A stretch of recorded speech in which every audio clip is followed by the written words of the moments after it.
I'm back, and I haven't really had an answer.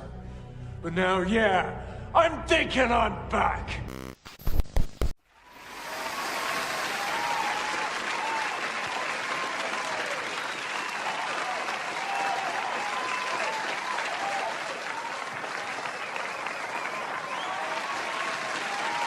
Let's go.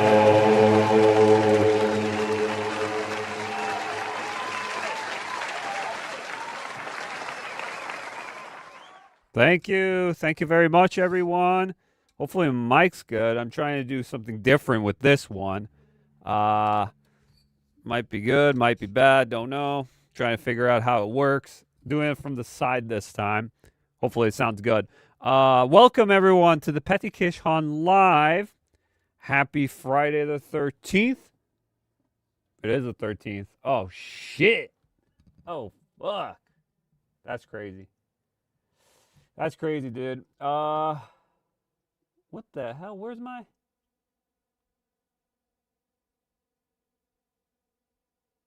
I can't find it.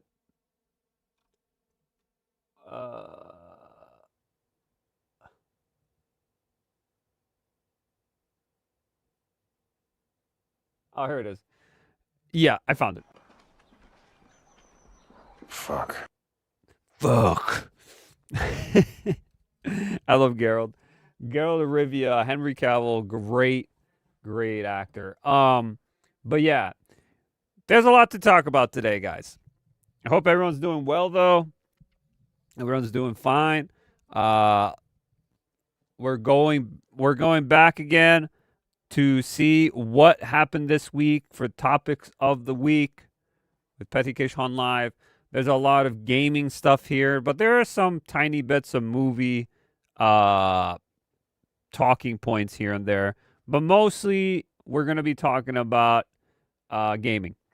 Because there's some TV shows, there's some movies here and there, but mostly gaming. Because there's a lot of things that are happening pretty much everywhere in the world. Let's be honest. But we're going to go through only the parts I usually talk about, with this entertainment, pop culture, gaming, movies, TV shows, all sorts of things like that. We're going to go through all of those, guys. But before we go into that, you know what the drill is. Like the stream and sub if you're new here, please. I'd appreciate it very much. Let's push this live stream / video to the algorithm for more content on here like this or any other sorts on here. I appreciate it, guys. Thank you. All right, let's get started here. No time to lose. There's a lot to go through. I want to do more streams, but I have to figure out days that I want to do streams. I want to do gaming streams, like I said. I want to do the After Dark special. I want to do that too, where we just chill, relax, and have fun, and talk about what's up. Just have some good laughs and stuff, I'd like to do that, but I don't know if I can because I'm busy here. I have things to do here in general, life stuff, So here and there, I am a little bit busy. But I can do the Friday stream for now. I can't do these. So we're doing these for now. I'd like to do other places too, but I'm just thinking how I can broaden out the streams, besides on YouTube. I would like to go back to Rumble a little bit there. Maybe Kick.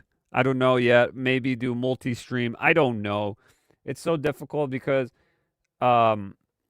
with my internet as well, it's not like the best internet and it chugs sometimes when it needs to. So fortunately, I wish I can upgrade my internet or go to another provider. It's just, it is what it is. So that's all we got to work with for now. Hopefully in the future, that will change. I don't know. Depends.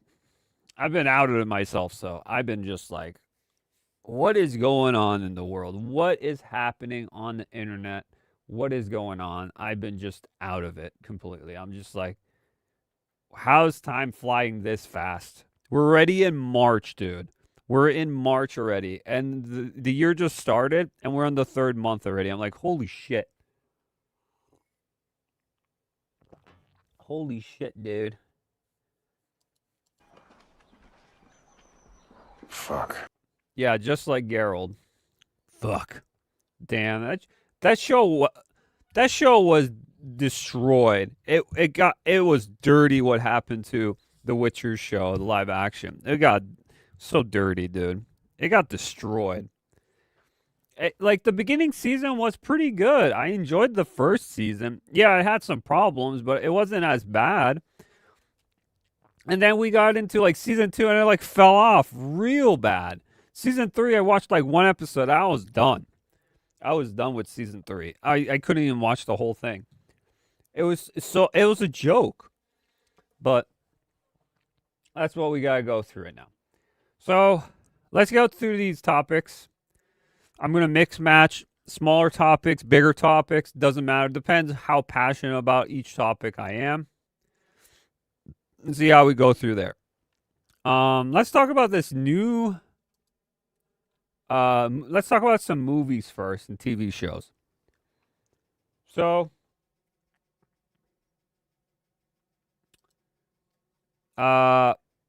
we got the Super Mario Galaxy movie. Final trailer drops in Nintendo Direct. Donald Glover as Yoshi revealed. Why? I don't know why. No! I really don't know why. You could have just gotten the actor who voices Yoshi in the Nintendo games. Like, straight up. They did that with the Sonic movie. So, Tails, the person who voices Tails in the games is voicing it in the movies. Like, is it really that hard? Even, like, we're going to be talking about One Piece.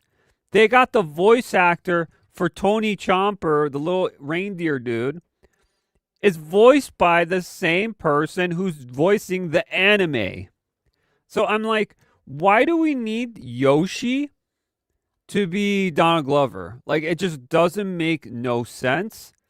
I feel like it's just a waste again, like Lando Calrissian from the Han Solo movie. Again, I think it's just, oh, it's a big name actor. We got to put him into this movie because we already have Brie Larson. And I forgot who plays Bowser Jr. Voiced by Benny. Was it Benny Saldi? I don't know who that is. But yeah. And then Jack Black and Chris Pratt and stuff. Like, okay. Like, why do we need that? You could have just added Yoshi doing the voices from the games. It's not like a big deal, you know? Because Yoshi's not going to talk in the movie either way. So he's just going to be making weird noises. Okay. It's like Donald Glover's making weird noises. Okay. Well, whatever. I saw the trailer. We're not going to watch it because it's going to be probably copyright or anything, which sucks. I can't watch these. But it looks pretty good. This movie, I think, is going to do really well in the movie theaters for sure. I don't know if it will do better than the first movie, but I hope so because this trailer in general adds more to it. You have Mario Galaxy in here. You have Yoshi's Island. You have Mario Brothers 2. And you have Mario Sunshine with Bowser Jr. in here. So there is a lot of things. He has the paintbrush and everything. So they're combining a lot of Mario games into this movie. I don't know if there's Mario Brothers 3. Maybe even Super Mario World. I think also Super Mario World is in here. I don't know if 3's in here. I'm not sure about that. But there's a lot here. And I heard some rumors. I don't know if this is true, guys, but take this with a grain of salt. But I heard rumors about this movie that the final bad guy is not what you think is the final bad guy. So you think it's Bowser and Bowser Jr. when it's not really the main bad guy. There is another person or yeah, I'm going to say another person in the game franchise, I don't want to spoil, that looks like Mario and is the double, it's like a doppelganger of Mario, and he wears yellow and purple. That's all I know. If you know, you know who it is in Mario. But I've heard rumors that there is a villain in there, that it's not just Bowser and Bowser Jr. In this trailer itself, they didn't show it, but they did show King Wart and Birdo. So I was like, oh shit, we got Wart in here? But he's not like the main bad guy. I would have liked Wart being the main bad guy, because he's so different compared to what Bowser is, because Bowser's constantly Mario's nemesis. And to the point, I'm starting to be to the point where I'm just like, I don't give two fucks about Bowser anymore, because I just want Mario to have newer villains, to be honest, than just constantly King Koopa. Like, Wart is a different king from another land, and I'd rather have the fat frog dude instead of Bowser as the main villain. Or even someone else. We got Wario, Waluigi. We could have them. Or if we're doing the Donkey Kong, which, if this is not Donkey Kong, this is a Mario movie, but if it was a Donkey Kong, it would be King K. Rool. You know, the alligator. Fat alligator. So, yeah, there could be different types of villains they could add in this. But since we're doing Mario Galaxy mostly, it seems like it's going to be mostly inspired Mario Galaxies, then it would be obviously Bowser. But Bowser Jr. is just an extra, pretty much. But yeah. I think this movie is going to do well. Now, I will want to watch this. I would want to watch this, and I'll give you my opinion about the movie. Because I remember watching the first movie. I liked it, but it was just okay at best. It wasn't anything phenomenal. It wasn't bad at all. It was just kind of in the middle. I felt like it was okay. It was a good 6 or 7 out of 10 for me. It wasn't like higher than that. Now, this movie has more potential, and I think it could do better than the first movie did. It could. They could put more into it. But I don't know. I feel like they're just cramming a lot of the Mario IP and a lot of the games into the stories. So I don't know how this is going to work out. How much screen time all of these characters will have, don't know.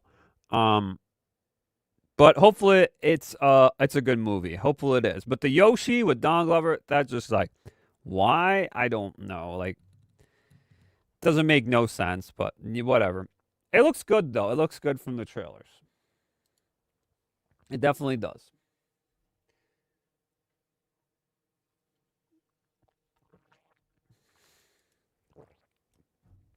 I think it's going to do millions. You know what's doing also really crazy good right now? One Piece Season 2.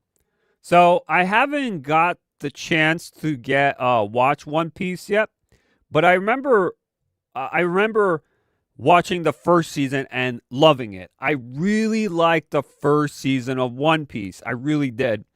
I think it was on YouTube or Rumble, I talked about it. Maybe it was Rumble. It was in the past. Maybe in Rumble, I talked about how much I enjoyed One Piece Season 1.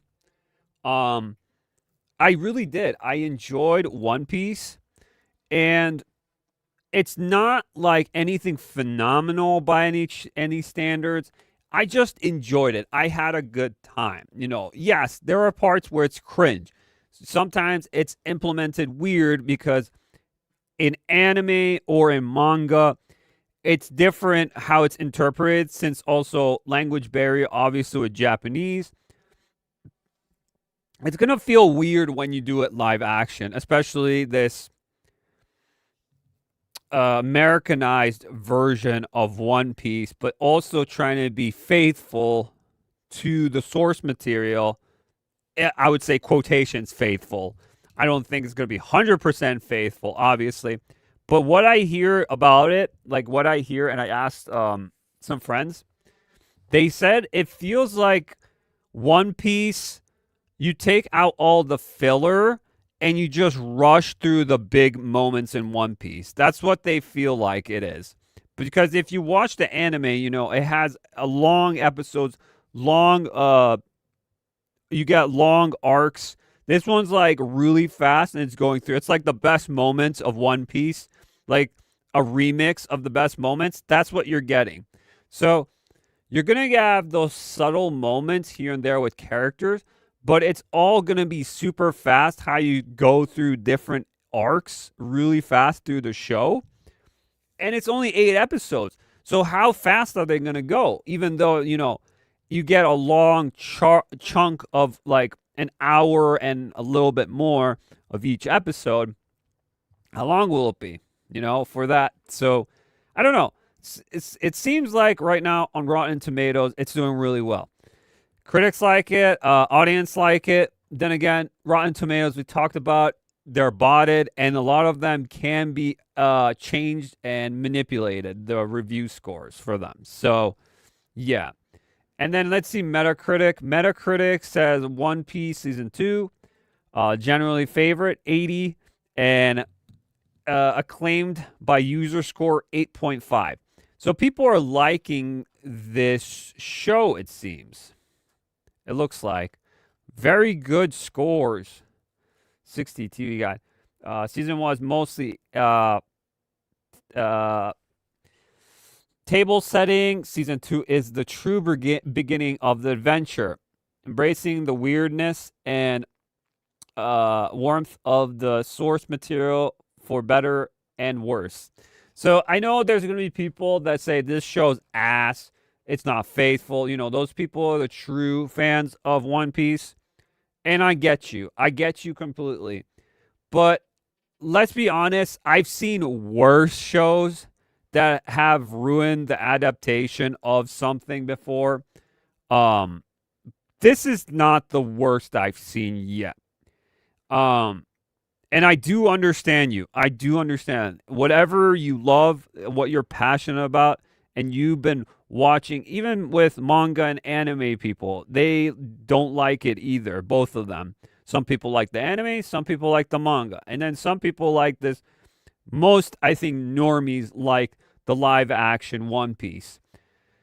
Now, I did not hate it at all. I remember those parts in One Piece, when I remember watching and reading the manga back in the day when I was a kid. And then I re-watched it, the live action season 1. And I was like, yeah, this is fine. This is okay. I had no problem. I enjoyed what I went through with One Piece. I did not hate the show at all.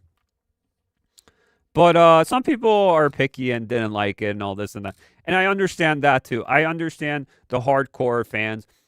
And yeah, I 100% agree with you guys as well.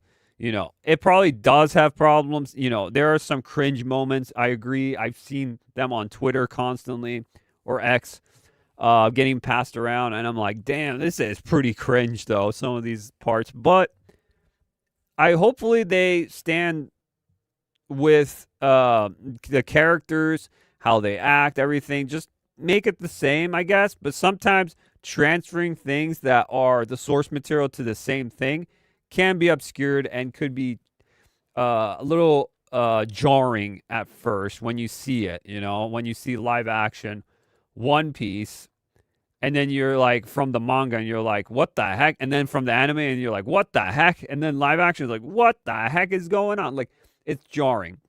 It can be jarring a little bit, but so far it's doing well, it seems. I haven't watched anything, so I might watch it this weekend, check it out myself. It's only 8 episodes, so I might check out One Piece and check it out because I hear a lot of praises for it. And there's probably people that say this is not good, and I can also agree with that in some way. I could see it because there were flaws in the first season as well. But I did enjoy the first season when I watched it. So, yeah, let's continue. And that's One Piece. The One Piece is real. Let's continue. Oh, oops. Oh shit, I almost X'd myself out. Am I still here? Am I still here? think I am. I almost X'd myself out. Holy shit, dude. Okay, I'm still here. Okay. I almost X'd myself out. I almost X'd out my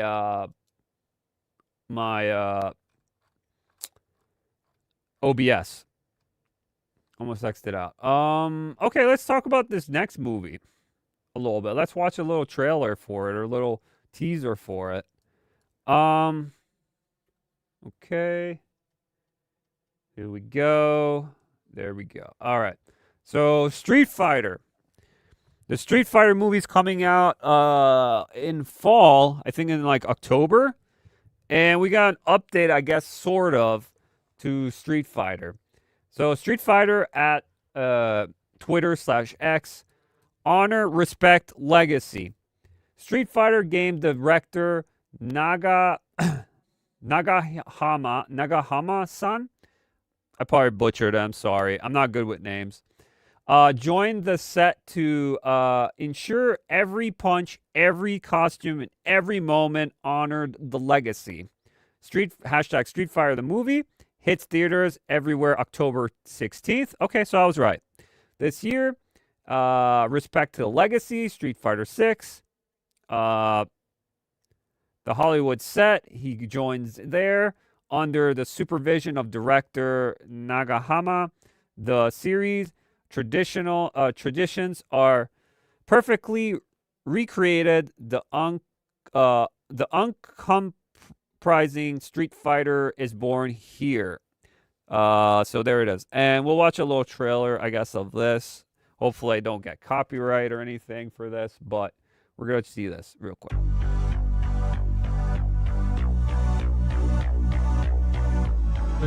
We wanted to officially invite you. You accept the fight?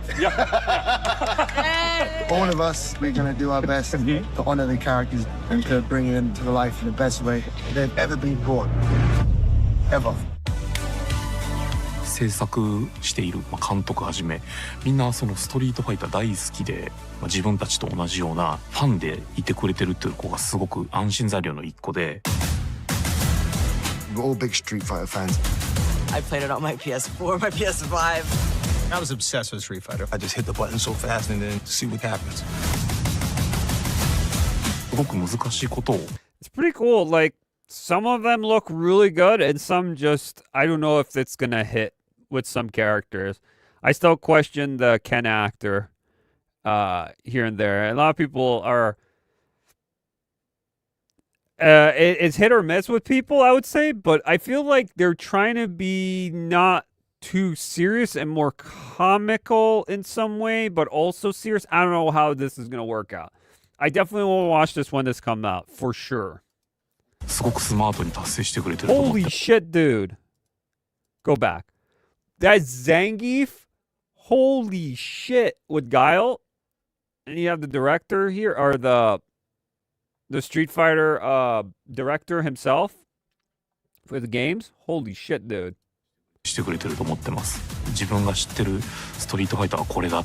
Nakayama knows Street Fighter better than anyone. See, like, this is gonna be Ken Masters. I don't know how I feel about it. It looks weird.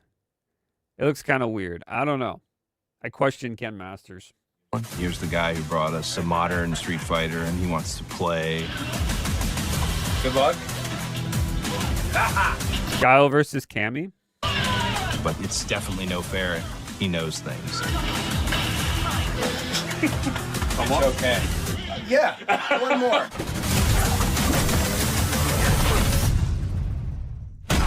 So there you go. Street Fighter 6 coming October, or not 6. Street Fighter the movie, the new movie, coming October 16, 2026. So there you go. Yeah, I don't know how I feel about this. You know, the actor who plays Ken doesn't look like Ken at all. Nagahama-san has dishonored himself. Well, yeah, it looks kind of weird. So this is the same situation, similar to Yakuza, like a Dragon TV series. Yup. Game director promotes the speaks well about the film TV production crew, but the people making the film now know nothing about the Street Fighter other than Street Fighter 2 and some research on Wikipedia. Yup. Won't lie, the only reason I have some confidence in this movie is because how close Capcom devs are working on this compared to other works starts at a RE Netflix show. Yep. It's unbelievable that Ken Omega Man is not on this movie. Kenny Omega. Yeah. Megan on set of Horror the Legacy. This is a solid movie. So yeah, people are questioning the whole thing because it feels like just an act. And that's usually what they do. So to get more people, like, oh look, you love Street Fighter, right? We have the director of Street Fighter on the set, and he's looking over Street Fighter and this and that. Bruh, they always do this. He might be there for a couple of days, but he's not like the lead or anything. He's just giving you info about the characters and this and that, I think. But I don't know. It's like, I question it. I am still intrigued in this movie, even though if it's a flop, it's going to be a flop, then it's a flop. If it's a bad movie, but it's trying to be bad, but it's good to the point where it's a good bad movie, then I'll be like, okay, I understand what they were doing with this. They're not taking them seriously. It's just comedic, but at the same time, it's action-orientated movie, you know? I don't know. There's a lot of aspects I could think about with this movie, but we will see when it does come out. I would like more trailers for this movie for sure. We don't have much about it yet, but besides the actors and the characters, and that's it, you know? Where the hell is Sagat? Like, Sagat should be here. We have all the Shadowloo people besides Sagat. Where the hell is Sagat, you know? I don't know. Questionable for sure. For sure, questionable. Okay, let's continue here. That Street Fighter. Real quick here. If you guys are into the Tomb Raider remasters, well, good news. This is by Tomb Raider. Lara's newest challenge mode is out now. Tomb Raider 1 through 3 remastered has new outfits, new challenge mode, and is now playable on new platforms, Switch 2, Google Play, and iOS. Get 50% off most platforms for a limited time. Show off the best run and favorite modifiers. See, you can have like different costumes. Even in the trailer they show it. It's pretty cool. It has more achievements, challenges, new areas to go.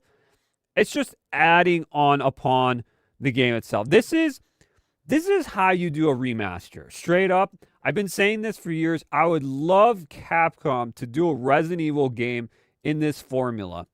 I would love it. Remaster the game, leave it as is, but make it look like the art style of the original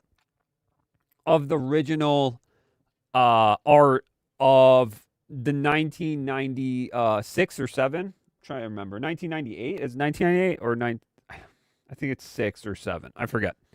Of Resident Evil, the first one on PS1.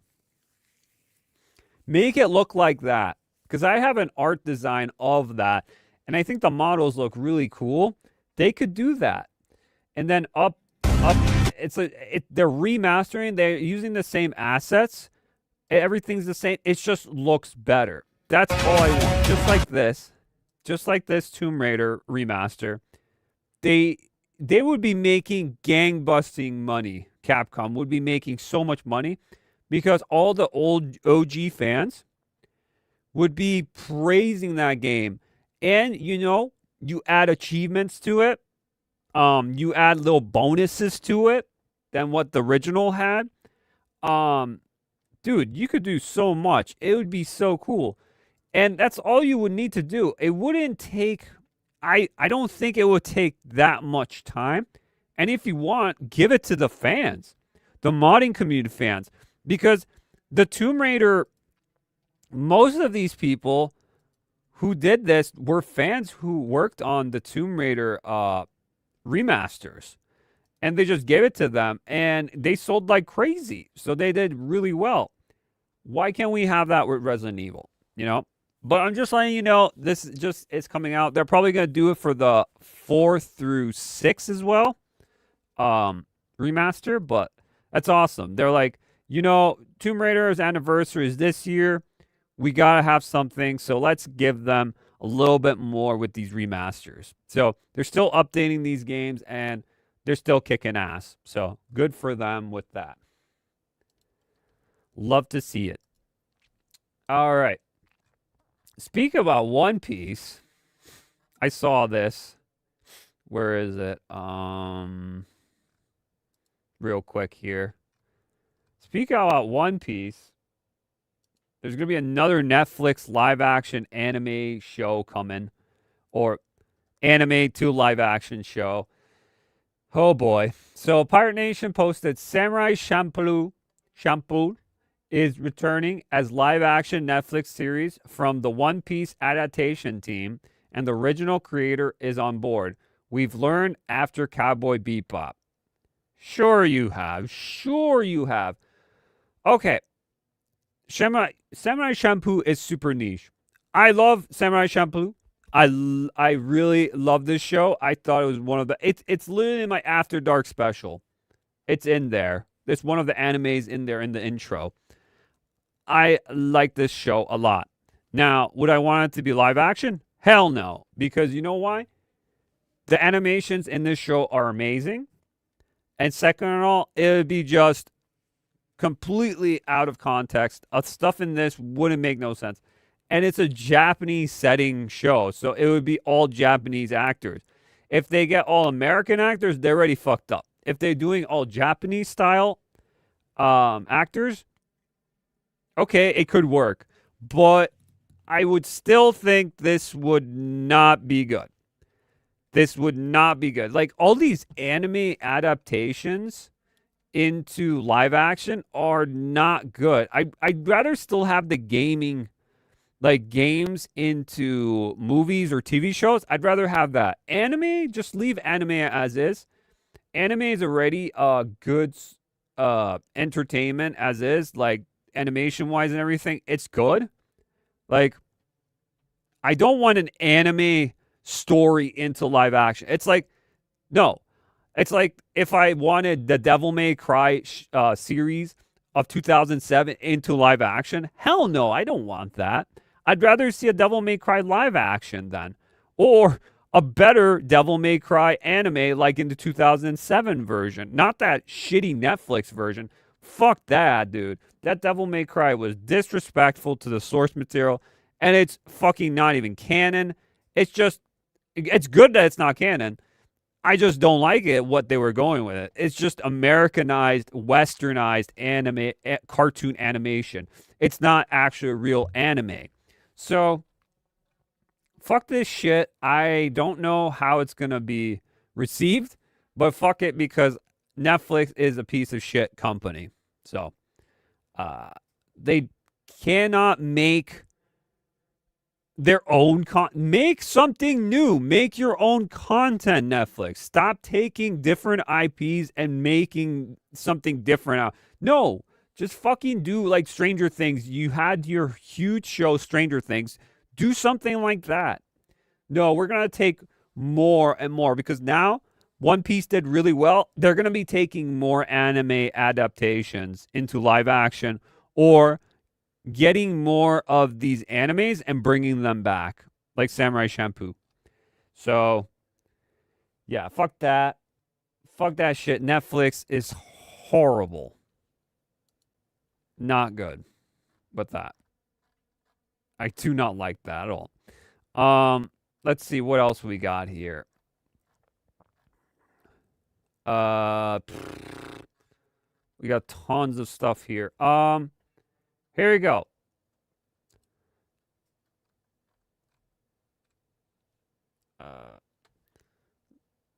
Let's go into... Okay, let's get into this one. All right. So this is by Insider Gaming, and this is some bad news, but we saw this coming. Until Dawn remake developer Ballistic Moon officially dissolved. So they're closing down. No one saw this coming.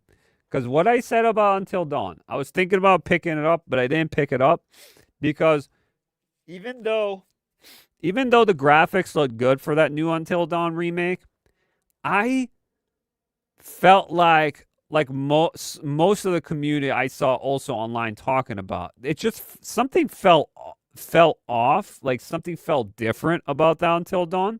Like, I know limitations. They're like, oh, PS4, we were doing this.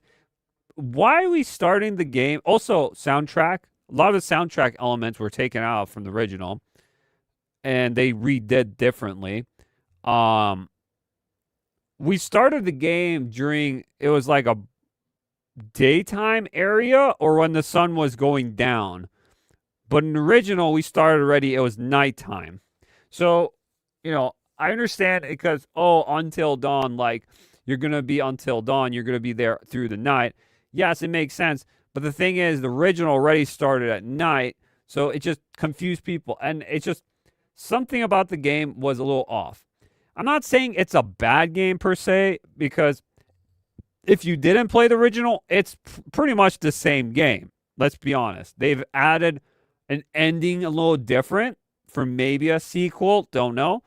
But most of it it's the same game. It's just some things were changed around a bit to make it feel different.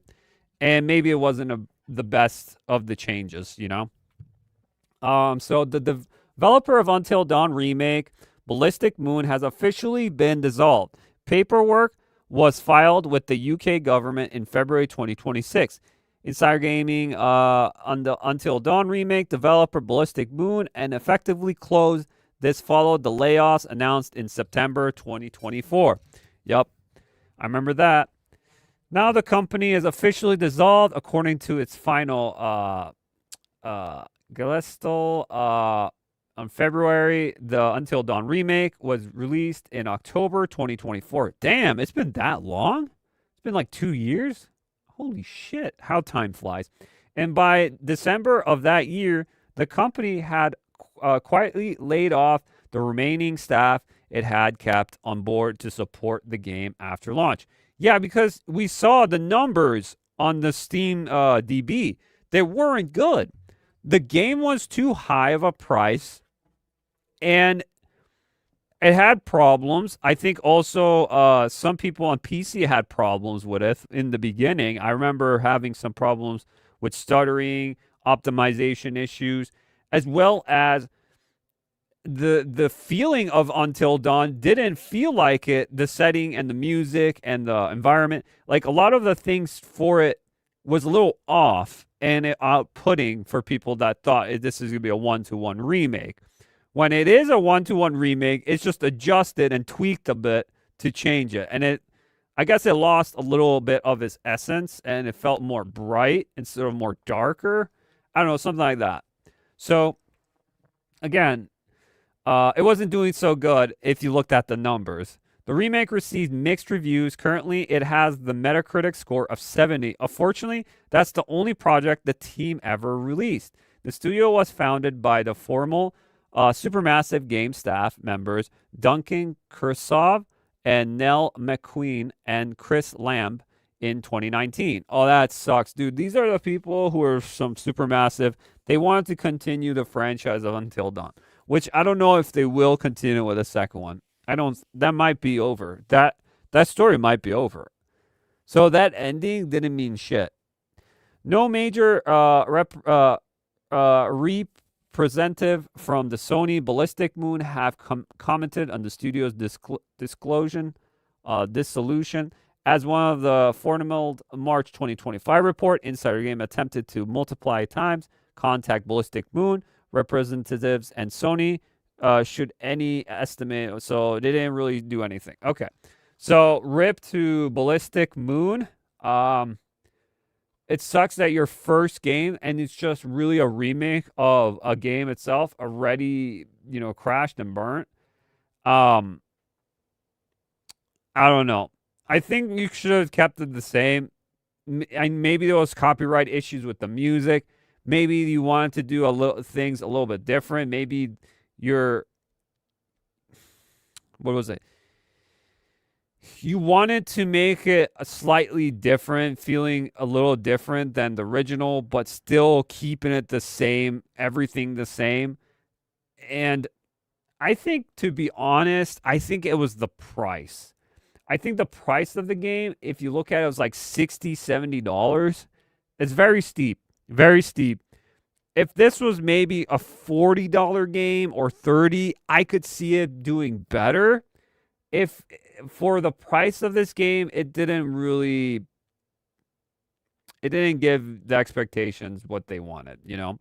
So it sucks because I would have wanted, I would be interested, but it still would have sucked either way, whatever. But I would have still been interested to see what sequel they would have done with Until Dawn, which I don't know how it would make sense or whatever, but I would have been interested to see how they would work with a sequel because, yeah, that ending was kind of weird with Sam. So, yeah. Rip to Ballistic Moon and Until Dawn. Even though Until Dawn is still one of my favorite interactive movie games, for sure. It's definitely up there. I enjoy Until Dawn. Even the cringe, I do enjoy Until Dawn. All right. Let's go into the next one here. So Shinji Mikami. This is by Pirate Nation. Shinji Mikami, if you guys know who he is the creator of Resident Evil. Creator, meaning he created the first game. There's more to that. I'll go into a little bit after this. Shinji Mikami's new studio, Unbound, is building a AAA original IP for consoles and PC using the Unreal Engine 5. I would be okay with that, but Unreal Engine 5, really? I don't know. It's probably the most easiest to work with. Everyone's doing it, but it's optimization. Every time I play an Unreal Engine 5, it feels like shit. I don't know why. It just does. But who knows? Maybe they can work good with it. The team now around 50 strong with veterans from Resident Evil, Silent Hill, and more plans to grow to 150. So this is a big deal. This is a big deal because this could be a huge project with Shinji Mikami. Resident Evil director Shinji Mikami developing a new AAA game. It's a lot here. The original director of Resident Evil has started a new game studio and no AAA title. So it's a AAA title. It's going to be expensive.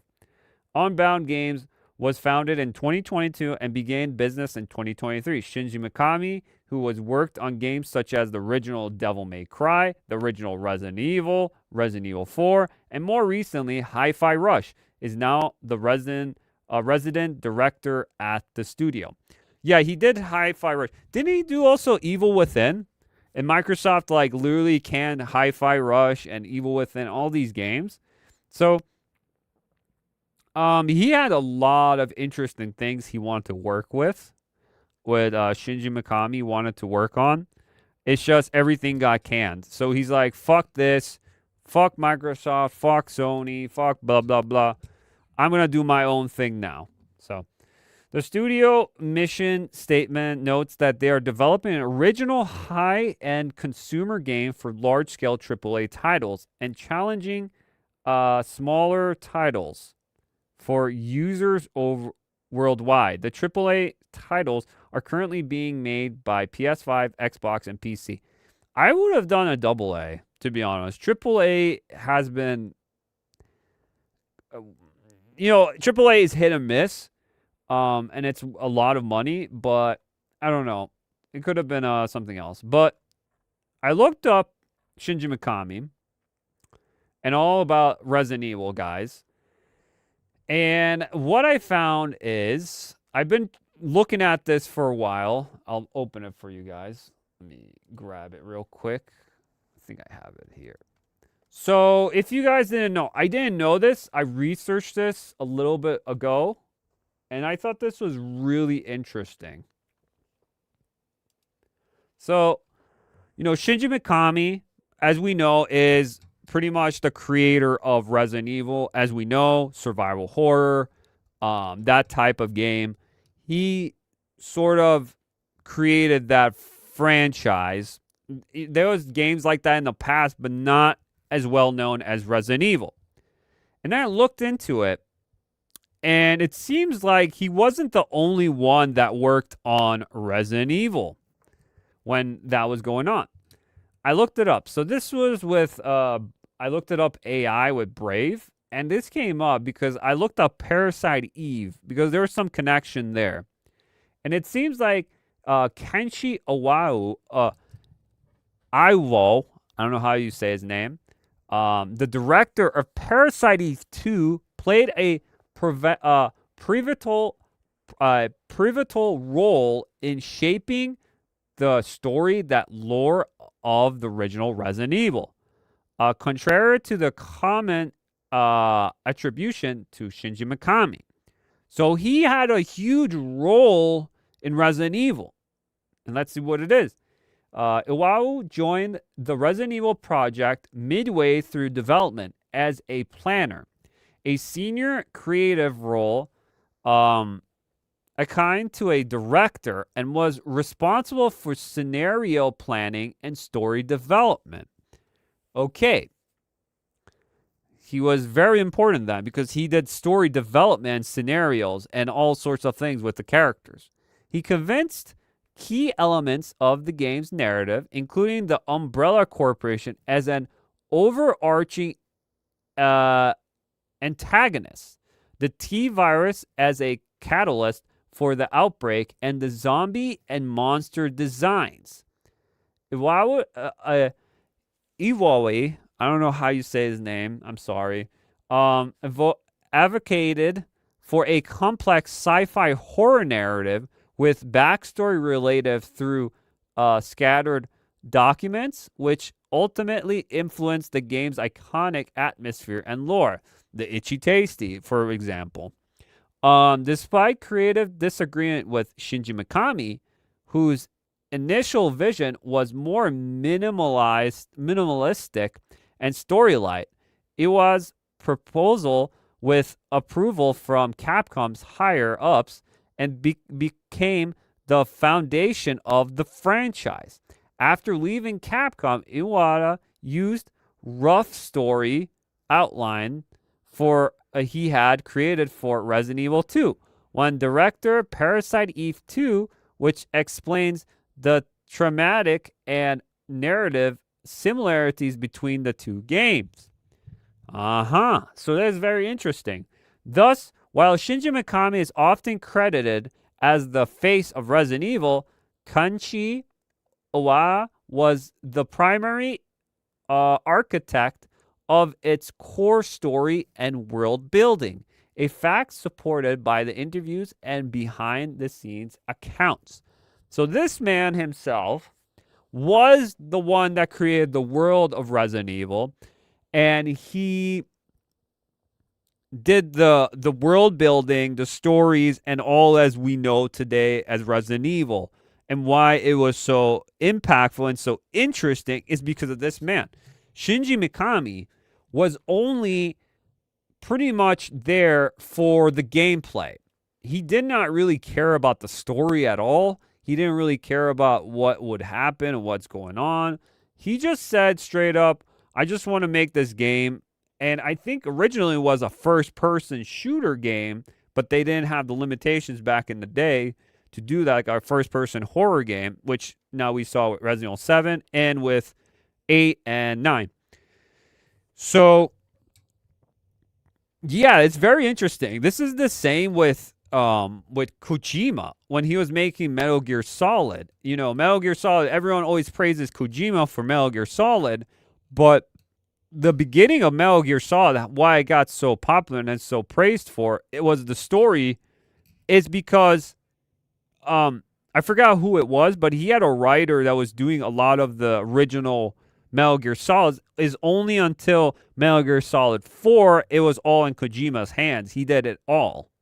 It was like 1, 2, 3. It was he had like a writer that was really good, and they just like disappeared. So a lot of people praise Kojima for Metal Gear Solid and all of this. But if you look at his newer Metal Gear Solid games, you saw the differences in storytelling compared to when it first started. It was very intriguing, very different. And Kojima okayed it. But Kojima now, with also Death Stranding, you know, it's kind of convoluted in some areas. So Kojima had some good people behind him when he was doing Metal Gear. And it's the same with Shinji Mikami when he was doing Resident Evil. And that's why Parasite Eve, I was like, there's some things that are very connected with Parasite Eve and Resident Evil. And yeah, there's this interesting thing. So it's the guy who made Parasite Eve 2. He did help with Resident Evil, the original. And he had a blueprint for Resident Evil 2. So very interesting. Just a little info drop because I had no clue about that. And I thought it was very interesting in general to know that that was a thing, you know? So, yeah. We will see with Shinji Mikami's new AAA studio, how it's going to be going. But, yeah, that's pretty much it for that. Okay, let's see what we got here. We got something else with Resident Evil. If I can go through it. Okay, let's just go into the Resident Evil thing. So, we'll watch this. This is by Pirate Nation. Resident Evil Requiem director Koshi Naganishi thanked fans for over 5 million copies sold. Holy shit, dude. Holy shit. Holy That's shit, crazy. He also unveils a forthcoming story expansion DLC. So we're gonna watch this. It's pretty awesome. He's just telling you we are working on Requiem. We're doing more things with Resident Evil Requiem, and he kind of trolls the fan base a little bit, and it's kind of funny. 皆さんこんにちは。バイオハザードレクイエムディレクターの中西です。2月27日にね、発売させていただいたバイオハザードレクイエムですけども、非常に好評をいただいてまして、すでに500万本を突破。We've already sold over 5 million copies. That's crazy. It's the fastest selling Resident Evil game ever. Pretty much ever. On behalf of the development team, I want to extend our heartfelt gratitude. 開発チーム一同としても圧倒的感謝でございます。本当にありがとうございます。Thank you very much. 先日ね、いくつかの問題修正したアップデート配信させて。They're fixing many issues, which I heard some of the issues were fixed with, especially NVIDIA. If you are playing with NVIDIA, there was issues. They are fixing it as fast as possible because let's be honest, Capcom's baby is Resident Evil. Resident Evil sells like crazy. Like horror games do not sell, but when it's Resident Evil, for some reason, Resident Evil sells like crazy. Horror games is very niche in general, but it's just Resident Evil that sells. Helping bugs and performance issues. Good. So they're trying to fix things that have any issues already. More content is coming. So photo mode is coming. So if you guys want to take pictures, more intense stuff, you want to see more of ripped Leon. I know some of you probably want to see ripped Leon, all the females, and probably some gays. Want to see the ripped Leon and Goon for Leon. And who knows, maybe even Grace. I don't know. Grace is fine. I thought Grace was okay. I didn't hate her as much as I thought I would. She's not the best character in the Resident Evil universe. I still rather prefer Leon, obviously. He is pretty badass. Not compared to like Ada, Jill, or Claire. Even Sherry. I thought Sherry was cool too. So, I don't know. Grace was fine. I thought she was okay. She was fine. Another surprise coming in May. We're planning to add a mini game. Please be mercenaries or raid mode or some sort of thing. it's going to be some shitty online reverse or resistance mode. Come on, like, just give us mercenaries. Just give us something that we can actually play and, you know, an action kind of game like Leon Segments, just with a map and just a horde of zombies, and we play maybe 2 players together in a game mode, or just even just a single player mercenaries would be fine. Like RE4 Remake had, that was perfect. I love that. It was good. With just a bunch of characters, add a bunch of characters in there. Like the 30th anniversary, add everyone in there. Just add Ada, Jill, Claire, Leon, Chris, just everyone. Rose, Ethan. Dude, just add every character in there. Even add villains in there. Imagine playing as Gideon or Zeno or Wesker or I don't know. All these characters. Just add Honk. Just add everyone in there. ミニゲームっていうのも準備しております。 I hope you continue providing support for Resident Evil. Live up to the positive reception. Very positive, but like I said, I would give it like a 7 out of 10. Gameplay really good. Some areas, segments a little bit longer. Some, you know, this and that.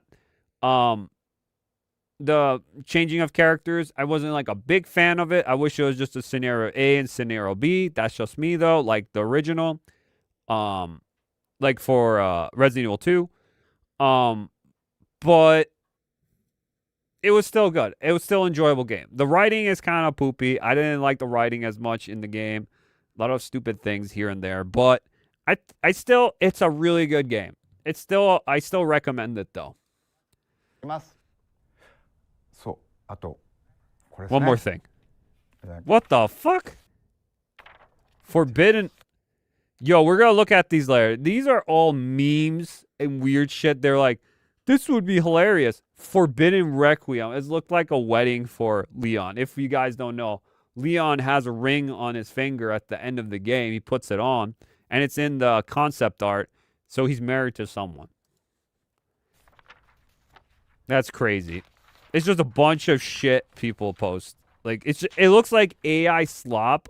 Like stuff that would be. One looked like Candy Crush or something. Resident Evil. There you go. Story expansion now in development. Extra story content. In this story, there will be deeper into the world of Requiem.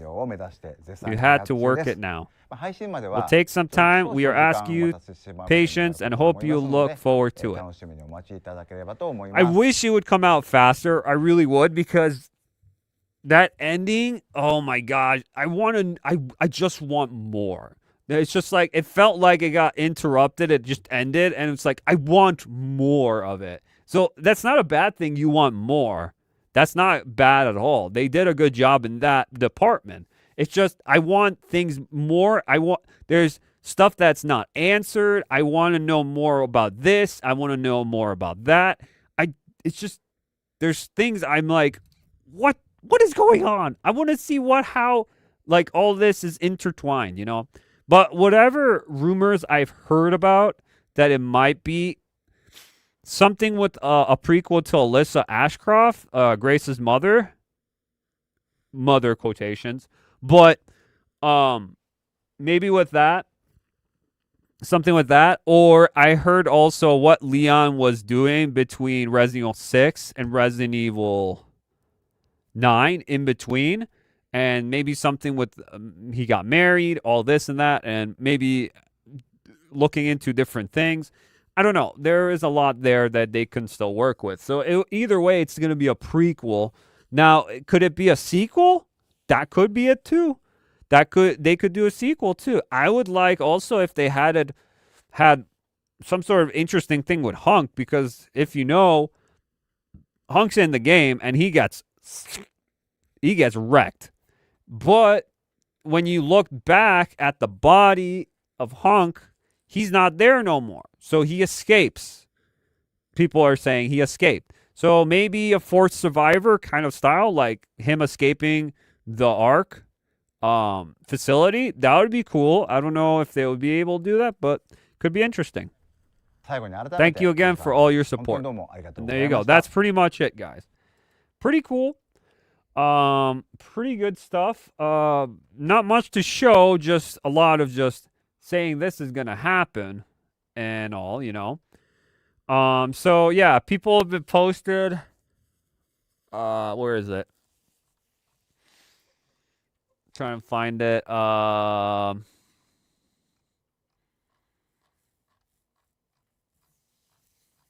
Where is it? Oh, here it is. I think this is it. There it is. So this one's by Katharina. Director Koshi Naganishi has additional content for Resident Evil Requiem. Naganishi used the announcement of the new content for Resident Evil Requiem for joke about DLCs like Forbidden Requiem, a dating sim referencing the debate about Leon's wife. Yeah, that was the first one. Resident Evil Requiem DLC Kitty version, Leon Kennedy and Grace Ashcroft as cats. I saw that. A DLC features Nathan Dempsey, Grace's boss. Next week on Requiem, the Dempsey family's day off. Sick of barbecue, Nathan runs away from home. What the heck? Resident Evil Requiem 21 DLC Blackjack, referencing the minigame 21 from Resident Evil 7 Biohazard, but not featuring now featuring Victor Gideon. And Resident Evil Requiem Candy Crush version. That's crazy, dude. So these were the things that they were showing. It's just AI weird slop images of weird shit. They were just trolling. This is straight up just a troll. And it was great. I love that shit. Hey, yo, what the I love that shit, dude. They just trolled them with all this crap. It's funny. It's just funny. As be honest, it's just like we're doing a little trolling. We're doing a little trolling. Trolling the community. It's funny. Good stuff. Good stuff. And then what else was here? Let me see. He was trolling, and then IGN. So IGN had a poll, and IGN has deleted almost all votes in a poll of who Leon S. Kennedy should be married to. So they had a poll of candidates like who would Leon be married to. Now Ada Wong is winning the poll. So it was really weird because Sherry Burton, pretty much the character Leon, almost like a brother or father figure to Sherry, as being the top. That's kind of I just question that a bit. I'd just be like, bruh, what are we doing? You know, he's 50. She's probably in her maybe late 30s. I'm not sure. I don't think she's 40, but maybe in her late 30s, maybe. I don't know. But, like, what the fuck? And Ashley Graham, that's another one. Like, wow. Why? So they deleted it because it was really weird, and now it's Ada again. It went up. But look, Sherry's still 32%. What the fuck? These people are weird, dude. No, the Christopher must continue. The Leon must continue the Redfield bloodline. Oh, yeah, Claire. To be honest, I think it's going to be none of these just to piss everyone off. It's not going to be any of these. It's going to be Hunnigan, or it's going to be some sort of random character that he found, like a normal civilian, and she's just going to be one of those people. It's none of these people that you're going to think of. If it is, it would have to be Ada. Ada would be number one, obviously, because they do have a connection together and they are romantically or on and off kind of deal. Kind of like a Batman and Catwoman situation. Next, I would think maybe Claire. But Claire is more of like a partner, like a friend kind of deal, where like they have understanding. Even though they have some flirtatious moments with each other, I don't think they would settle down or anything. And then Sherry, I doubt it too. I don't think Sherry would be it. No, I don't think it would be Sherry, no. But then is Japan? Who knows? I don't know about that. Ashley Graham, no. That's out of the picture too. No. It would definitely be Ada for number one if it was mostly obvious. But it's going to be someone that's not going to be obvious. Watch. They're going to do that. And it's going to be like pissing off most of the community. I really don't give a fuck. I don't like shippers that much. It's like, yeah, you can ship people if you want. But to be honest, shippers are also a little bit weird. And we know how toxic shippers can be. So I don't give two fucks. I feel like Ada would be the most reasonable one. Let's be honest, right? It would have to be Ada. Let's see, anything else? Oh, we got another one here. This is also Resident Evil Pirate Nation. Resident Evil 2 director demands Capcom make a non-scary mode for Requiem. Bruh. Hey, yo, That's what crazy. the fuck? I've been saying forever they should make a non-scary. Look, I just want to enjoy the puzzles and the combat. I don't need to be scary stuff. Bruh. How is this game scarier than 7? It's not that scary. Yeah, there are some scary moments here and there, but they're not as scary. If you've been through it once, you're not going to get scared no more because you know what's going to happen. Asking for a non-scary Resident Evil is like ordering a pizza and demanding they hold the cheese, the sauce, and the dough. So true. Just hand me a plate and let me enjoy the vibes. This man directed one of the most iconic horror games ever made, and now wants to play it like a Sudoku book of a dentist office. The zombies didn't sign up to be background noise while you solve a locked puzzle and piece together. Wild timeline we are living in honesty. Yup. So true, dude. The scariest part of Resident Evil 9 was Grace Ashcroft somehow being employed at the FBI as an assertive law enforcement field agent. Lol. This despite her implying autism and a preventive stutter. Fine writing. Yikes. Should just wants to play puzzle games. That's crazy. Yeah, this is stupid. This is a bad take, dude. This is real bad. That's why if you want to play that, Capcom's version of that is Devil May Cry. Devil May Cry is not scary. You know, it's not as spooky as Resident Evil is.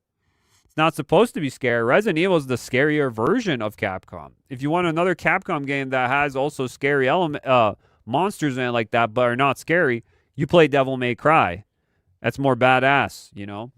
But, yeah, that's why we have that. So, again, dumb take. Really dumb take from the original Resident Evil 2 director. Really dumb.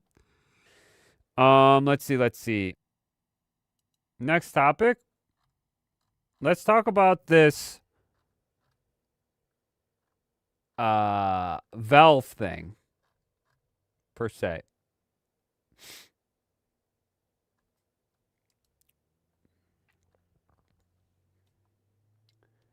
So, like we said before, guys, with Valve, they're constantly getting sued, Valve/Steam, for pretty much everything. For just existing. Let's be honest. For just everything.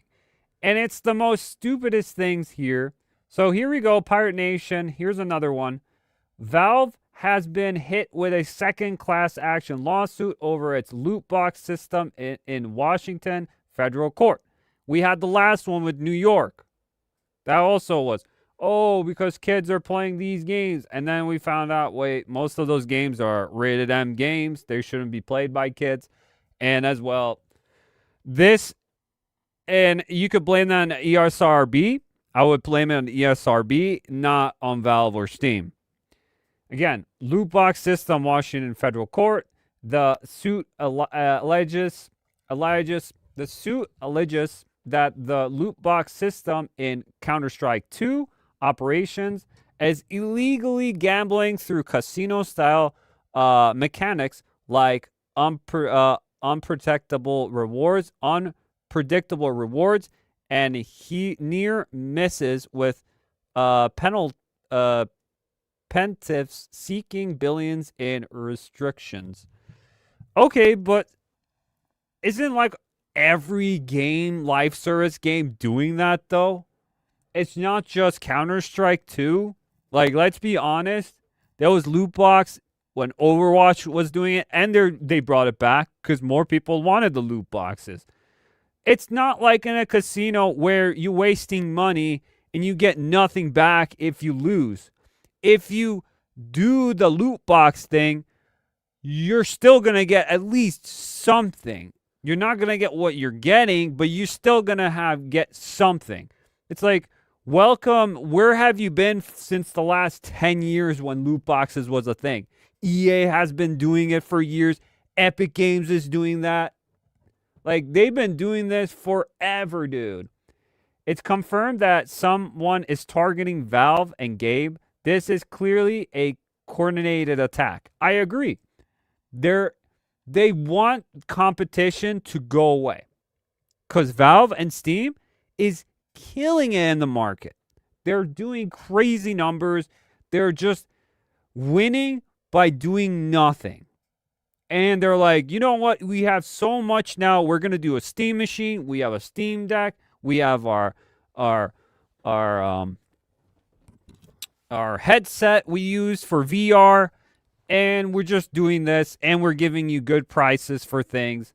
And stuff like that. Like, it's just crazy. Like, even though they just want 30% of, people that put their games on there. Like, they're still doing good, and that's what they don't want. These companies want it to be free that they could put on on Valve or Steam. But the thing is, they wouldn't be making money then. There's no revenue then. That's what they're making money with, the 30% of it. YouTube does the same. Other places do the same too. Like, they need to make somehow money out of it. Like, these companies. Even if it's just a little bit, they get a little percentage. Like, why not? If you're making big money, you're going to get a bigger portion given away. But if you're making less, there's going to be a less portion, kind of deal. So, yeah, it's like, duh, that's what it is. So, yeah, that was one of them. There's more, though. There is more, not just this one. This one, too.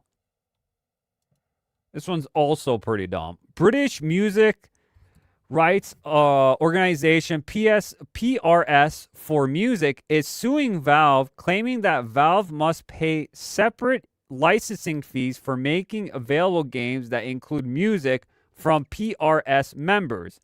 This dispute targets games sold or downloaded via Steam and features such as music without Valve holding the required UK license. It's always UK, dude. It's always. Examples cited include Forza Horizon, FIFA/EA FC, and the Grand Theft Auto series. Microsoft, Forza Horizon, FIFA, this is EA or FC, and the Grand Theft Auto is Rockstar. You should be going after those people, not Steam and Valve. So another case also closed, not worth going into. This starts is looking like a cornered attack against Valve. Straight up, bending the knee to the banks wasn't enough. Should have undo that. Bullshit. While they're pissing everyone else off. So there you go. Again, this is just another cornered attack. Obviously, this has to be. How many lawsuits can Valve/Steam get? Like, seriously, what is the only thing I have a problem with Steam and Valve is they're not DRM free, and they can take away the games wherever they want, anytime, if, any purpose, because it's just a key code you're getting for the game. Like I've said before, GOG doesn't have that. It's DRM free, and you keep the game forever.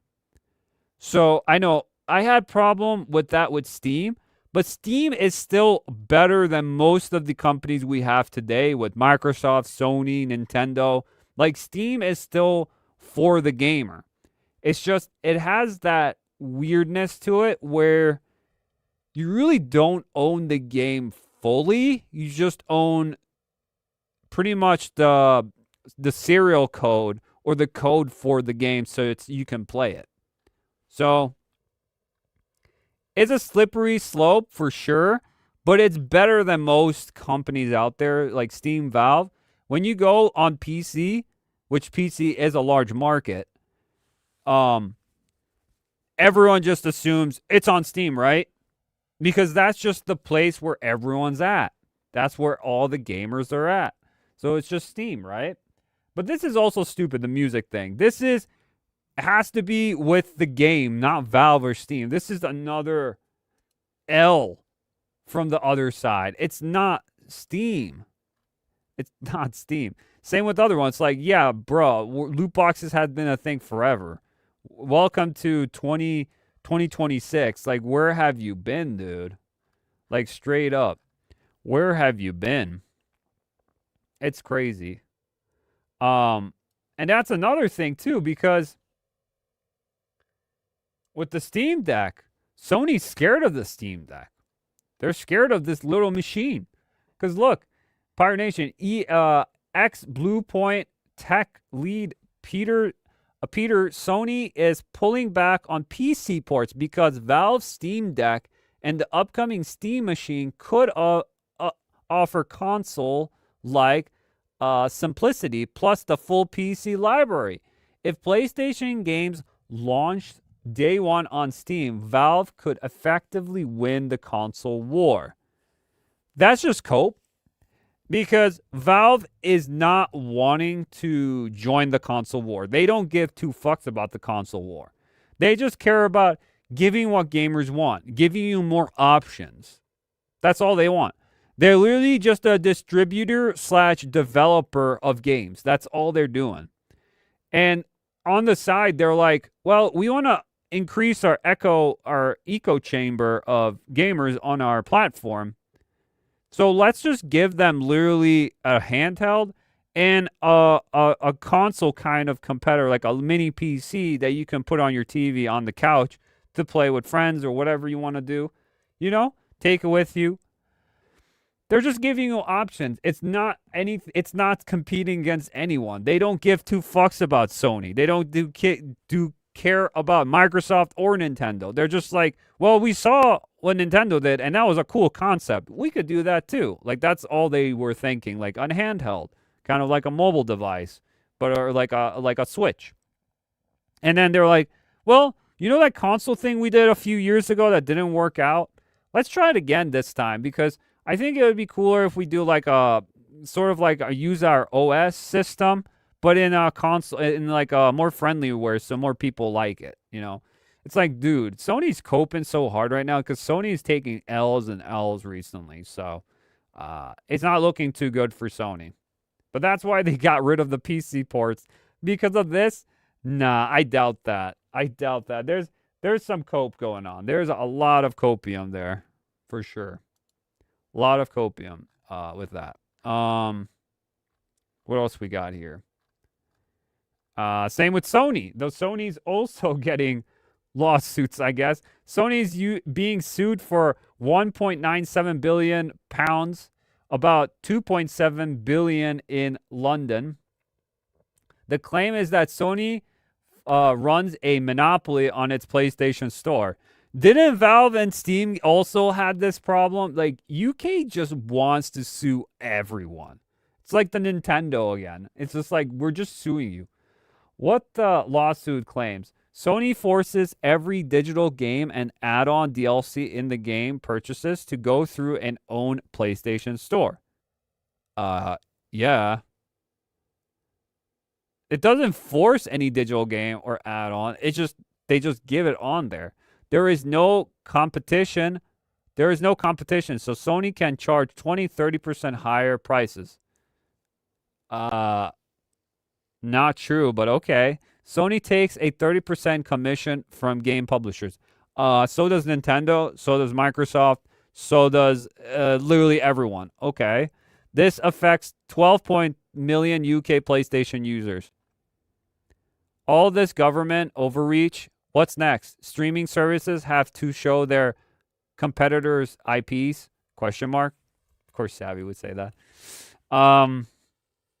Yeah, it is dumb. This is, again, the UK is a shit show. Straight up. A shit show, and their government is crazy right now. Yeah, it sucks. It sucks. But yeah, and like Sony's also getting it. So it's not just Valve, it seems, but mostly Valve's getting it because Valve is winning. That's why they're getting it mostly. So it's pretty dumb. But this is the last thing. Where is it? The last thing here with Valve. It's the Insider Gaming. Valve responds to New York loot box lawsuit. And let's see, what did they say? We have a serious concern with many of the alterations in the New York claims that are necessary to make to our games. First, the NYAG seems to believe boxes that are contents should not be transferable. The statement reads, they appear to assume that digital mystery boxes and items in our games are different from tangible items like baseball cards, packs, which they pretty much are if you think about it. That's also a loot box. You're buying cards. Why isn't that banned then? Like buying cards, like Pokemon cards, and seeing if you're going to get a shiny or anything, which contain random cards. And to take issue with the fact that users have the ability to transfer the item they receive through Steam trading or used to user sale on community market. Well, there you go. You can even sell them for others. Dude, this is straight up, they don't know what the fuck they're doing, and they're just suing them for no reason. This is a coordinated attack. This has to be. We think that transferability of the digital game item is good for consumers. It gives a user the ability to sell or trade an old or unwanted item for something else. In the same way, an owner can sell or trade a tangible item like a Pokemon or baseball card. NYAG proposed to take away users' ability to transfer their digital items from Valve games. Transferability is the right. It is a right we believe should not be taken away, and we refuse to do this. Yes. Fuck yes. Steam knows what's up. Hell yeah. They know what's going on, bro. They know. Violence. In addition, although this case is about mystery boxes, we feel the need to address comments made by the NYAG about games, real-world violence, and children. Those extraordinary comments are distractions and a misconsideration we've all heard before. Numerous studies throughout the years have concluded there is no link between media, movie, TV, books, comics, music, and games, and real-world violence. Indeed, many studies highlight the beneficial impact of games to users. It's a fact. That's a fact, bro. Valve is cooking. Valve Steam's cooking. They're just telling you the facts, dude. The facts are there, and there's nothing to go. There's no case here. There is literally nothing here. You just lost. There's nothing here. So again, Valve/Steam are winning by doing nothing, because they already have They know what's fair and what's not fair, and they're just giving you what's fair. Even though, last year ago or whatever, there was problems with MasterCard and Visas, with censoring things from games and all that, and you couldn't buy things because with those card companies and all that. Remember that? That was kind of bullshit. And they shouldn't have done anything with that. They shouldn't have not bent the knee with that. But this is just, this is literally what Pirate Nation said. It's a coordinated attack. So straight up, they just want it. Like every time. They've won a case already. Now they have another case and then another one and another one. And it's nothing to do with the company itself, to be honest. They're doing everything correctly. There's nothing unlawful at all. So what's the point? Like, they have the money, obviously. They have money. But how long will it take for all these companies to just, like, stop suing for it because of this and this? Because you already tried it and it's not working. So, yeah. Valve wins again by doing nothing. Pretty good. Pretty good job there, Valve, for sure. Pretty decent job there, for sure. Very good. Very good indeed. But you know what's not good? Fortnite. So Fortnite, I've been playing Fortnite for a while now. And I do play Fortnite here and there. I do participate in Fortnite. But this will make me more likely to play Fortnite less and less now. Because Fortnite has been going downhill. There are some moments where it goes up again, and then there's moments where it goes down. Let's be honest, this happens a lot. This season was complete. It stinked. I did not like this season at all. Hopefully next season they do better. But it's just starting to get stale for me in some areas. It really is. But there are times where I just want to hop on and play and see what's new, what's up, But so, what's going on with Fortnite? So this one, it says Fortnite V-Bucks price will increase this month. No! Yeah, this is a bunch of bullshit. Just let's read this and what the excuse is. It's absolutely bullshit. Fortnite has announced that the price of V-Bucks and Battle Pass will change on March 19, 2026. The in-game currency used to make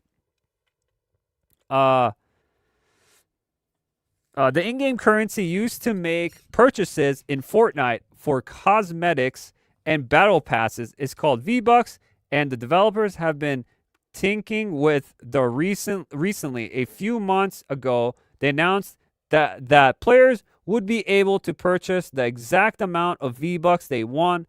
Now they have to change their pricing structure for the in-game currency. Wow. They've changed real fast. What happened, Fortnite? What happened, Epic Games? Oh, did those free games that you always lose money every year, the free games you do every week, are you losing money on those? Is it because free games you're giving away to go on your platform for Epic Games Store? Is it working out? Also, you're giving developers to put on your platform. You don't get anything back. It's all free. Sounds good on paper, but is it actually working out, Epic Games? Are you getting any kickback from it? No? Oh. So instead, the gamers will have to pay for it because we're not paying for it. We're giving all this to our platform. We will torture you for our mistakes. There you go. That's what it's all about. Fortnite raises V-Bucks price and drops Battle Pass price. Let's see. V-Bucks increase comes to the cost of running Fortnite has gone up a lot, and the devs are rising prices to help pay the bills starting March 9th. It's not much, dude. It's not much. The 8.99 pack will provide players with 800 V-Bucks instead of 1,000, and will also earn $1.79 back with Epic Rewards. The $22.99 pack will provide 2,400 V-Bucks. Previously was 2,800 V-Bucks with a $4.59 return through Epic Game Rewards. Coming, and then it's just so you're paying more for less V-Bucks now. That's what it is. That's pretty much where it's going to. Regarding the pricing changes, the Fortnite Battle Pass, the main Battle Pass, will now cost 800 V-Bucks and grant 800 V-Bucks upon completion. Fuck that, dude. I want the 1,000 V-Bucks. I paid for 1,000 V-Bucks. I want 1,000 V-Bucks. Because 1,000 V-Bucks, you could get actually something pretty good. 800 V-Bucks is as much as an emote now in the game. Some emotes are 800 V-Bucks, dude. I swear. It's completely bullshit. And I've said before, Fortnite has a problem with pricing. And now it's going to get even worse. You know, there's many games. I can even think of Overwatch. Dude, Overwatch is disgusting. You know that Nier Automata set that's coming out with Overwatch? They're doing a collab with Nier Automata with 2B and all that. Dude, the whole bundle is like $70 for just skins and like bunch of cosmetics and stuff in there. $70. That's as much as a new game. If Overwatch came out as priced as $70, it's as much as buying Overwatch. That's insane. Yeah, it's not worth it. It's disgusting. It's absolutely disgusting what they're doing here. And it's just straight up greed. This is just straight up greed. And more I look at this, I don't want to support Fortnite no more. And a lot of people are feeling the same way. They feel like they said it before that this is going to creep up. A lot of people before that had said like Fortnite has problems, and they said this will be creeping up. But they're saying like all these digital things that they do have is going up. When they're not selling, they're selling you a digital thing. They're not selling actually a physical thing. Like, it's not like I'm going to get eggs. Like, eggs are going up because there's maybe an egg shortage or something, you know, kind of deal, which I think is bullshit too, but here, near or there. Like, V-Bucks is pretty much infinite. Digital items are infinite. They shouldn't be increasing in price or decreasing your V-Bucks for the price of them. So that means all these items should be also decreased in the shop, right? What the fuck are we doing, dude? Who believes this shit? Who believes this is actually true? Like, them actually believe... No one believes this crap. No one believes this. There's more on this. Let me show you. There's more. I'm going through them. I'm going through all of them. Fortnite Crew now gives you 200 V-Bucks less. So 800. The subscription price stays the same. Dude. So, what is it, like 12 something a month? I used to be a Crew Pack member. This is where I cancel my Crew Pack. I've been a Crew Pack since the beginning because I thought it was a good deal. It was a good deal. You get all the battle passes. You even get battle pass for Rocket League. You get 1,000 V-Bucks each month, and you get new skins on that too. So you get a bunch of good goodies with this pack, and it was worth it. Now I feel like I'm gonna cancel next month. I'm not gonna be doing this.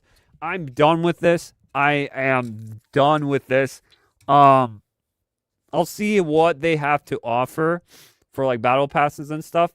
But I am done with this. This is disgusting. No. Epic took Apple to court saying they were fighting for consumers. Now they're cutting V-Bucks in every pack while keeping prices the same. Yep. Bruh, these companies act like digital items are limited and need price increases. Yup. How greedy do they want to be? Laugh my ass off. Low, what subscription price? Game Pass? Yeah, that is true. Game Pass is really bad too. They have $30 a month, but still, it is stupid. How much money does Fortnite make per day on skin purchases? Dude, this is $1 billion company. They're making so much money with those skins. They really are. There's more. There's more. Don't worry. Here it is. This is also by Sheena. And this Sheena is also like one of them, like Hypex. They like bring out, they have leaks of Fortnite stuff, and they're not okay with this either. They're kind of upset. All Fortnite passes now cost less V-Bucks. Battle Pass 1,000, now it's 800. OG Pass 1,000, now it's 800. Music Pass 1,400 because the licensing music. Also, why isn't the UK going after Fortnite with the licensing music thing? But Valve's getting the hate. Steam. Okay. 1,200 V-Bucks. Lego Pass 1,400 to 1,200 V-Bucks. Given the V-Bucks pricing changes, the value of Battle Pass is now worse though. Yep. It is worse. It's straight up worse. So we got that. There's more. There is more. Here you go. Smash JT. Fortnite raises the price of V-Bucks. Might be the most blatant scam in modern gaming. In-game currency tied to digital goods should never be subject to inflation. Yes, it shouldn't. These items cost literally nothing to reproduce. There is no scarcity, no supply chain, no materials. It's pure corporate greed. Honestly, one of the clearest examples we've ever seen, and It's a Gundam even says, Fortnite increasing the price of V-Bucks is the biggest scam in gaming. In-game currency being subject to inflation is egregious. And I agree. This is the biggest scam I've ever seen, and this is disgusting. Disgusting.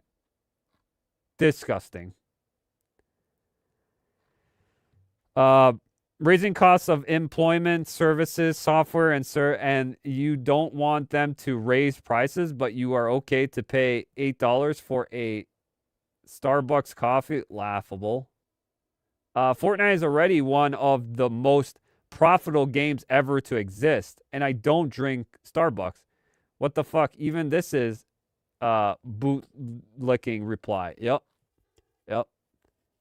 And there's going to be so much shills out there that are like, oh my God, this is great and everything, dude. The normal gamer is pissed. They're pissed. You know, they've had so much time in Fortnite, so many hours. They've wasted so much money on it. And they do this in return. It's disgusting. It's disgusting, dude. Absolutely disgusting. It's just straight up greed. What else would it be? It's straight up greed. Sheena's back here. Reminder that the most effective way to show your opinion on these changes is to vote with your wallet. That is the best thing you can do right now. Like I said before, this always works, guys. It does. Whether Epic will actually revert this is questionable, but a V-Buck is now the most expensive it has ever been, unless you use Epic's cashback system. Feels a bit overkill. And this is actually one of the leakers. These are one of the leakers that, well, not leakers, but they work with Epic. They're Epic Game partners, but they also get things from Epic. And they're saying this. So they're not even shilling for this either. They are not okay with this. And a lot of content creators, if they want to actually speak up, and people want to speak up about this, speak up. Don't pay for these V-Bucks. Start canceling your subscription for your crew pack. Start canceling those. You know, if you still have your battle pass, let's see how much people will get the next battle pass. Let's see how much people will actually turn up for it. You know, the lesser things cost, I mean, the lesser things feel and they increase more, it just feels like it's just Straight up just greed. This is disgusting greed now. And every company is trying to get milking the living crap out of everyone today. It's every company doing this. It's not just in the gaming industry. It's everywhere. It's disgusting. Disgusting greed everywhere. And I don't know how the normal person sees this and be like, oh, yeah, I'm fine with these upgrades. These are good. Like, no one likes this. No. What else? Oh, shit. This is funny. Pirate Nation. Fortnite has been community noted after lying about the price increase. That's crazy. So this is Fortnite status. Those rumors aren't true and the price changes aren't happening. Community noted. Less than a year after this statement, more specifically in March 2026, a price change has announced by Fortnite. Bruh. Get fucked. Get fucked. Multi-billion-dollar company can't afford to pay bills. That's crazy, dude. POV of Epic right now. Why? You know, a lot of people ask why. Why treat the customer this way? Why? Because fuck them, that's why. Pretty much. Pretty much, dude. Pretty much that's what's happening here. Pretty much. Let's see this one.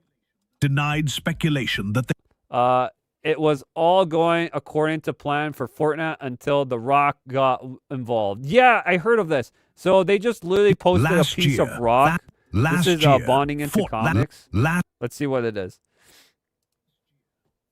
Last year, Fortnite denied speculation that they would be raising their prices on in-game currency. That turned out to be a lie. Not only did they raise prices on their in-game currency, V-Bucks, Fortnite decided to post a rock in response to the backlash. It's a rock! A rock! A rock! Yes, that's right. A rock. In a forest with no caption. That's so crazy, Last dude. year. Dude, this is insane. No! Huh? Hey, yo, Yeah, what this the is pretty fuck? bad, dude. I don't know what Fortnite's gonna do about this, but I think they've saw the backlash of this, and it's not looking too good. Let's just say that. Let me try to find it for you guys. Here's Shinna. Shinna posted this. Fortnite mentioned the V-Bucks situation for first time. Thank you everyone for sharing your feedback, not just about the V-Bucks changes, but your feelings about the current season and the game overall. Teams are cooking a ton on next season, and there's more to share soon. No, basically, Epic, I don't fucking care. Yep. Spread the news. Boycott Fortnite. Don't play on March 19th. Protest. The V-Bucks price hike hit Fortnite where it hurts. No Fortnite on March 19th. Spread the word. There you go. I probably won't play Fortnite. When they do this, I won't be playing Fortnite. I might hop off. I might check it out later, but, you know, we'll see. We'll see with this, what's going to happen, because the backlash is swift. And I think, like, you know, Discord had a problem, and then they backed off a bit. I think they're going to back out of this and probably try to do it another time again. They're just going to keep on doing it. They're not going to stop. They're not going to stop with it. With Fortnite raising the... Pretty much, the prices are the same, but the currency is going down for your in-game currency. So, it's pretty much a raised price, I guess. But because of that, they're like, guys, Fortnite Save the World goes free to play on April 16th. Isn't that cool? Who's playing Save the World anymore, dude? I have Save the World, and I paid when it was there. with, you know, I paid full price, whatever it was, like what, $20? I paid $20. Now it's free to play, and I'm not getting anything. So, okay, now people are gonna play Save the World, but is people gonna play Save the World? I don't know. I doubt that people are gonna be into Save the World anymore. But who knows? It's pretty dumb. That this is what they have to do to say, oh guys, Save the World's coming. Aren't you excited? We're bringing nothing new though. Nothing new for Save the World. It's just, it's free to play now. What? What are we doing? Even though Save the World is a bit fun, not gonna lie, it's fun. It's literally what the Fortnite was supposed to be, like a tower defense game. It was like that. It's pretty much that. So, okay, cool. There you go. Save the World's free. But it still doesn't mean that prices should go down or whatever. It's like, bruh. What are we doing? And no wonder people don't trust these companies. The gamers don't trust these companies. People just don't trust these companies no more. $1 billion company. $1 billion company can't pay its bills. And that free game every week, maybe you gotta stop giving out free games so people can go on the Epic Game Store platform. And also these devs giving them not a percentage to put your games on there and it's free. Maybe you need to increase that yourself so you can make a profit. Instead of giving it to the gamers that we blame you for what's going on in our Epic Game Store. Like, fuck you. Fuck your Epic Game Store. Seriously, I'm so done with this bullshit. It's absolutely absurd. It's absolutely absurd. You know what? Just take away everything. Just give me the battle pass and everything else for the crew pack. Just take away everything out of it. But you know what? I'm just gonna cancel my subscription. I'm gonna cancel my crew pack. I'm just gonna cancel it. Fuck it. Because they don't deserve my money. They don't deserve my time no more. I've wasted too much time on it. And yeah, they deserve what they get now. You know? I'd rather go back and play single player games. Or if I do play live service games, I'll go back and play Marvel Rivals. I have fun with that right now anyways. Marvel Rivals, or I can play Street Fighter. That one also has some live service in it though too. There's other games I can play besides Fortnite. Trust me, I don't need to play Fortnite. There's other games out there, you know. But yeah, that was it for me today, guys. That was the last topic. There is other ones here, but I feel like we could talk about them another day. Thank you again, everyone, for lurking, watching, anything. Please like the stream, guys, again, before you leave here. I appreciate you very much. And sub if you're new here, if you like what I do. I thank you so much, guys. I hope you guys have a good weekend or week. And I will be posting and telling you when I'll be live streaming or new videos coming up or something, a new track drops or something new. I've been testing some new things out. I'll let you guys know. I thank you so much again. And I'll try to cut some things out of this stream so it doesn't mess you guys up with timing and algorithm and all that. Because, yeah, there's some stuff I'm definitely will be cutting out. Either way. All right, guys. Thank you so much. And let's get out of here. Oh, my bad. Let's get out of here with the outro. I'll see you guys in the next one. Have a good one, all. Are you not entertained?